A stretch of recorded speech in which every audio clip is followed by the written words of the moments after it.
നമസ്കാരം. Raf talks ക്രിക്കറ്റിലേക്ക് ഏവർക്കും സ്വാഗതം. ക്രിക്കറ്റ് ലോകത്ത് നിന്നും ദൗർഭാഗ്യകരമായ ഒരു വാർത്തയാണ് ഇപ്പോൾ പുറത്തേക്ക് വന്നിട്ടുള്ളത്. മുംബൈ സെൻസേഷനായ മുഷീർ ഖാന് ഇപ്പോൾ ആക്സിഡൻറ്റിൽ പരിക്കേറ്റിരിക്കുന്നു. ഇന്ത്യൻ എക്സ്പ്രസ് ആണ് ഇക്കാര്യം റിപ്പോർട്ട് ചെയ്തിട്ടുള്ളത്. ലക്നൌവിൽ വെച്ചുകൊണ്ടാണ് അദ്ദേഹത്തിന് കാർ ആക്സിഡൻറ്റ് ഇപ്പോൾ സംഭവിച്ചിട്ടുള്ളത്. 16 ആഴ്ച അദ്ദേഹം പുറത്തിരിക്കേണ്ടി വരും എന്നാണ് മാധ്യമങ്ങൾ ഇപ്പോൾ റിപ്പോർട്ട് ചെയ്തിട്ടുള്ളത്.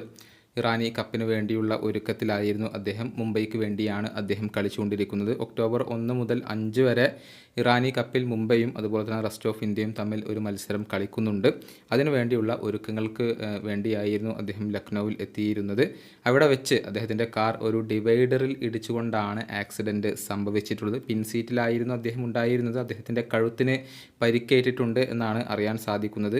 കുറഞ്ഞത് 16 ആഴ്ചയെങ്കിലും അദ്ദേഹം പുറത്തിരിക്കേണ്ടി വരും എന്നാണ് റിപ്പോർട്ടുകൾ ചൂണ്ടിക്കാണിക്കുന്നത്. റൈറ്റ് ഹാൻഡഡ് ബാറ്റ്സ്മാനായ ഇദ്ദേഹത്തിന് 2024-25 രഞ്ജി ട്രോഫിയുടെ ആ ഒരു ഇനീഷ്യൽ റൗണ്ടുകളും നഷ്ടമാകും എന്നുള്ളത് കൂടി ഇപ്പോൾ ഈയൊരു ഇന്ത്യൻ എക്സ്പ്രസ് റിപ്പോർട്ട് ചെയ്തിട്ടുണ്ട് എന്നുള്ളതാണ്. നമുക്കറിയാം, സൂപ്പർ താരം സർഫറാസ് ഖാൻ്റെ സഹോദരനാണ് മുഷീർ ഖാൻ. വളരെയധികം പ്രതിഭയുള്ള ഒരു താരമാണ്. ഭാവി വാഗ്ദാനമായിക്കൊണ്ട് ഇപ്പോൾ പരിഗണിക്കപ്പെടുന്ന ഒരു താരമാണ്. സമീപകാലത്തൊക്കെ മികച്ച പ്രകടനം പുറത്തെടുക്കാൻ അദ്ദേഹത്തിന് സാധിച്ചിരുന്നു. ഏതായാലും എത്രയും പെട്ടെന്ന് പൂർണ്ണ ആരോഗ്യവാനായിക്കൊണ്ട് അദ്ദേഹം തിരിച്ചെത്തും എന്ന് തന്നെയാണ് എല്ലാവരും പ്രതീക്ഷിക്കുന്നത്. ഇന്ത്യൻ സൂപ്പർ താരമായ ഋഷഭ് പന്ത് ഇതിന് സമാനമായ ഒരു അവസ്ഥയിലൂടെയായിരുന്നു ഈ കാലങ്ങളിൽ കടന്നുപോയിരുന്നത്. അദ്ദേഹം ഇപ്പോൾ പൂർവാധികം ശക്തിയോടുകൂടി കളിക്കളത്തിലേക്ക് തിരിച്ചു വന്നിട്ടുണ്ട്. അതുപോലെ തന്നെ മുഷീർ ഖാനും വരും എന്നുള്ള ഒരു പ്രതീക്ഷയിലാണ് ആരാധകർ. ഈ വീഡിയോയുടെ അവസാനിപ്പിക്കുന്നു. ക്രിക്കറ്റ് ലോകത്ത് കൂടുതൽ വിശേഷങ്ങളുമായി റാഫ് ടോക്സ് ഉണ്ടാക്കാം.